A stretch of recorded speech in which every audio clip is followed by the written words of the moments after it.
మన ఆంధ్రుల ఆరాధ్య ప్రపంచంలో తెలుగు జాతి తెలుగు భాష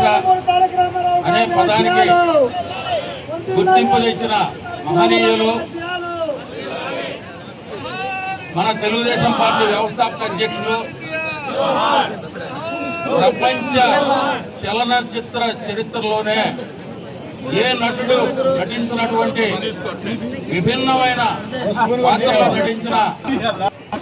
మన ఆంధ్రుల అన్నగారు, మన ప్రియతమ నాయకులు,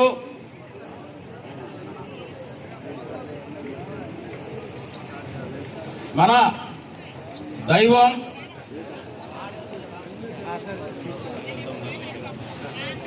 తెలుగు చలనచిత్ర పరిశ్రమకి వన్నె తెచ్చిన మహా మనీషి